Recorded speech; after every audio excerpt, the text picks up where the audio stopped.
नमस्कार दोस्तों, मैं हूं अमित और आप देख रहे हैं नॉलेनोर। दोस्तों, मेरे एक व्यूअर ने जानना चाहा है कि ट्रेन का जो जनरेटर कार होता है जिसे कि ईओजी बोला जाता है, वह इतनी आवाज़ क्यों करते हैं, इसमें साइलेंट जनरेटर का प्रयोग क्यों नहीं किया जाता। तो दोस्तों, आज के इस वीडियो में हम इसी के बारे में डिस्कस करेंगे और समझने की कोशिश करेंगे कि ट्रेन का जो जनरेटर कार होता है उसमें साइलेंट जनरेटर का प्रयोग क्यों नहीं किया जाता है। तो दोस्तों, इस बात को समझने से पहले आपको जनरेटर कार के बारे में थोड़ा समझना होगा। दोस्तों, ट्रेन में जो जनरेटर कार होता है जिसे कि एंड ऑफ जनरेशन बोला जाता है, इसमें जो जनरेटर लगे होते हैं पूरे ट्रेन में जो एसी वगैरह होते हैं, लाइट वगैरह, पंखे वगैरह को सप्लाई देते हैं। दोस्तों, चूंकि पूरी ट्रेन जो है एसी होती है या फिर इतने सारे एसी को चलाने के लिए हैवी लोड की जरूरत पड़ेगी, तो इसीलिए इसमें जनरेटर से यानी कि डीजल इंजन से जनरेटर को चलाया जाता है और उससे जो इलेक्ट्रिसिटी बनती है उसी से पूरे कोच को दिया जाता है। दोस्तों, इसमें जो जनरेटर होता है वह 750 केवीए के 2 जनरेटर होते हैं। आप इसको ऐसे समझ सकते हैं कि एक 100 केवीए का ट्रांसफार्मर एक पूरे गांव को इलेक्ट्रिसिटी दे सकती है। तो यहां पर 750 केवीए के 2 जनरेटर लगाए गए हैं, यानी आप सोच लीजिए कि वह कितना पावरफुल जनरेटर होगा। दोस्तों, यहाँ पर ये जो जनरेटर होता है, जो आप बड़े बड़े होटल या फिर शादी वगैरह बड़े इस टाइप के जो साइलेंट जनरेटर देख रहे हैं, तो होता क्या है कि इसमें जो डीजल इंजन और जनरेटर होता है, सेम यही चीज इसी जो है ट्रेन के अंदर भी होती है। लेकिन यहाँ पर इतनी आवाज क्यों आती है, इसके पीछे कुछ रीजन होते हैं।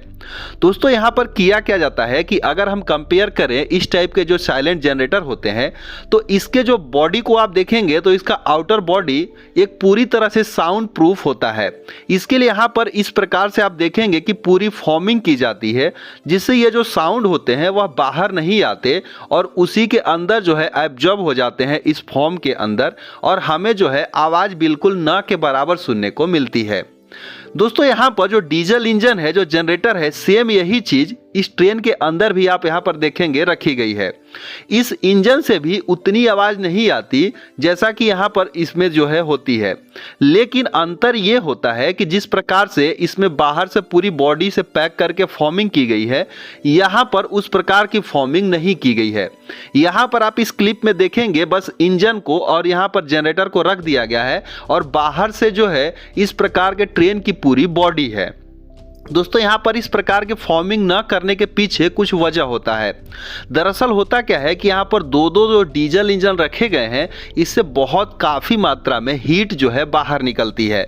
अगर इसके अंदर पूरी बॉडी को इस प्रकार से सील करके रख दिया जाए, और जैसा कि यहाँ पर इस बाहर वाले जनरेटर में है, और उसके बाद जो है ट्रेन का एक आउटर बॉडी रख दिया जाए, तो ये हीट जो है इतनी अधिक हो जाएगी कि उसमें आग वगैरह लगने की संभावना हो सकती है।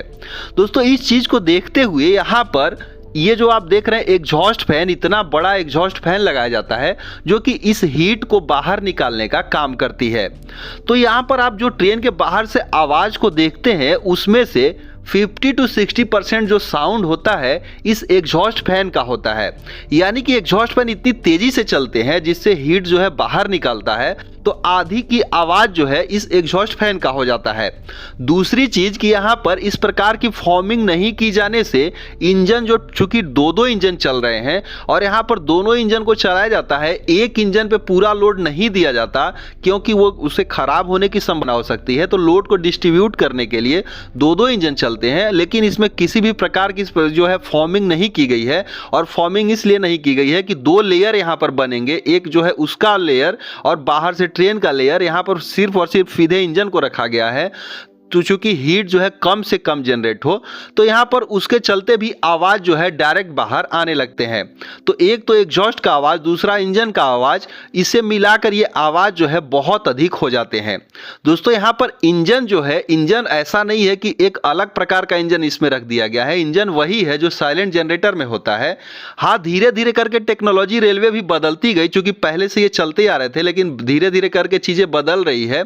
और फिलहाल जो है पहले से तो और कम देखने को मिलते हैं, लेकिन अभी भारतीय रेलवे जो है इस प्रकार के सारी चीजों को हटाकर, चूंकि डीजल वगैरह का खपत ज्यादा हो रहा है, तो अब जो है एचओजी यानी कि हेड ऑफ जनरेशन टेक्निक ला रही है, जिसमें जो है सीधे पेंटोग्राफ से सप्लाई लेकर ट्रेन को दिया जाएगा कोच में।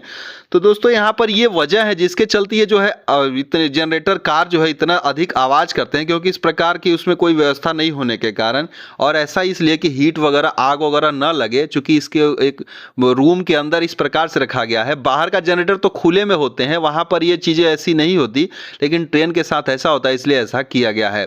तो उम्मीद करते हैं आपको चीजें समझ में आई होंगी। सो इस वीडियो बस इतना ही, मिलते हैं एक दूसरे वीडियो में, तब तक के लिए धन्यवाद।